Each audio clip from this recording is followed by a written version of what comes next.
What's up, mighty boys and girls, it's your Ranger Boy here, but sadly this time I'm not really talking to you as Ranger, but just as Long. For the people who want to see fancy editing, skits, or deep analysis, this is not the video for you guys. This is just a video about a young adult pouring his heart out about a kids show. So if you don't want to see this, then skip the video, and hey, hopefully I will see you in my other video. No need to worry, the happy Ranger will return for sure. So for the 1% of people who still are here, before I will start the video, let me ask you, why do you still watch Sun and Moon? Please tell me.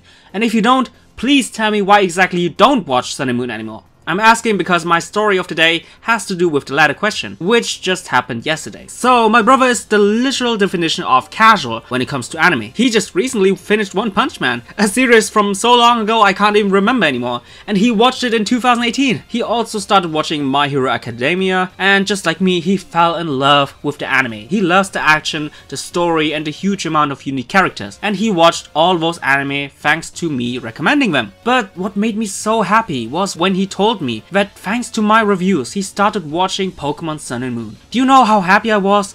I was overwhelmed with joy. Granted, at first he only watched my reviews, but then the Misty and Brock episode came and nostalgia, childhood memories, and you know the drill, like all the casuals. But then he watched my Brock and Misty episode review and he was like, man bro, I really like your style of reviews.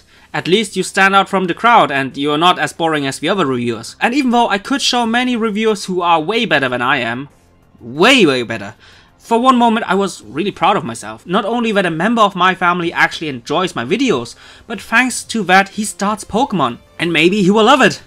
If only that would be the case. But sadly, after watching around 20 episodes, he downright dropped it. So I asked him, bro, what's wrong? And I'm not lying to you guys, he then straight up said to my face, it's shit. At first I was like, come on man, I mean, yeah sure, I know that the pacing is kinda slow in the first 20 episodes and the action isn't really that impressive, but it will get better, I promise you.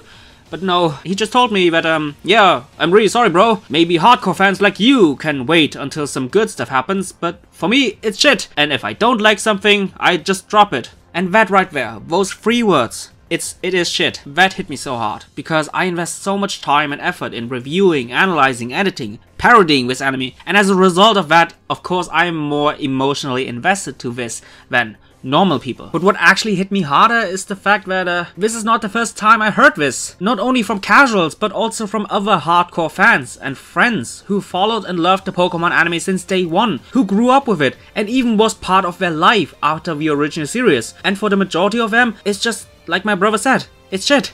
And if it's not shit, then it's just boring or a waste of their precious time. There are actually people out there who watch my reviews because they don't watch the episode. And all this combined with everything what happened yesterday, I really had to digest that. And then I came into the final question of the day, the $1 million question. Why do I still review the Sun and Moon anime? Why am I seemingly wasting my time watching this while putting time and effort into Sun and Moon videos? Especially every time I'm visibly angry and frustrated about this anime. So many of you guys ask me the same question. Long, why are you still reviewing this? How can I answer something like that without the whole cliche I love Pokemon anime in general, so I have to stick with Sun and Moon shtick? I think a proper metaphor would be this one. Imagine you are a wife who is married to a really abusive husband. That husband promises you so many things, but by the time you trust him just for a single bit, just for a little bit, he slaps you in the face, kicks you in your vagina, and even continues to kick you while you're on the fucking ground. And then he has the audacity to tell the wife straight up to her face, I promise you, I will be better. How would a normal human being react? Drop that piece of shit, get a divorce, and maybe a cease and desist. But how does the wife in this scenario react instead? She takes it. She knows that what he's doing are only empty promises, but deep down her heart she tells herself over and over and over again that it will get better. He promised me the next time it will get better, and deep down she knows that there's something good within him. He has so much potential to be wonderful. Just take the pain and be patient. And I'm basically the abused wife. But patience, my dear boys and girls, is limited.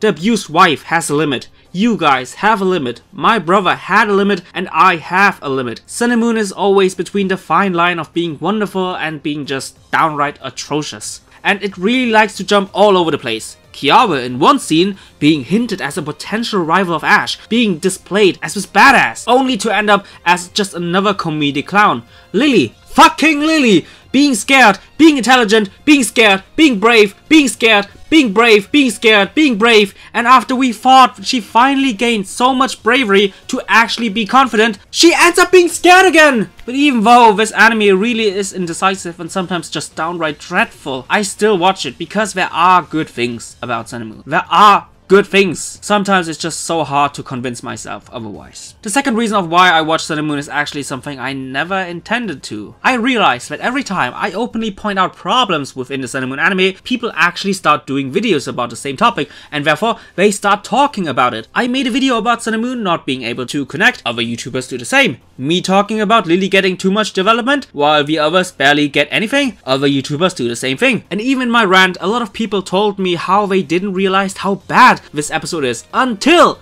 I pointed out the major issues. But all this leads me to one question. If I would not be part of the community, would the community actually realize the problems? If I wouldn't be part of all this, I guess everybody would live in La La Land, where Sun and Moon is the absolute perfect anime, and I don't know, it really sounds strange for me. And for me to have this role of the guy who points out the problems, I really never intended to. But I really hope the day will come where I don't have to do this anymore. Because I'm tired. I want to enjoy Sun and Moon.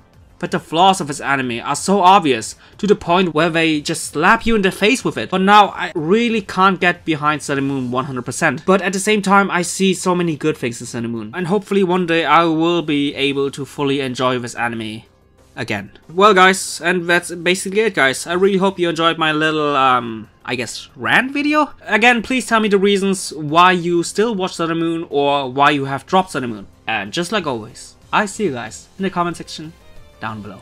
Bye guys!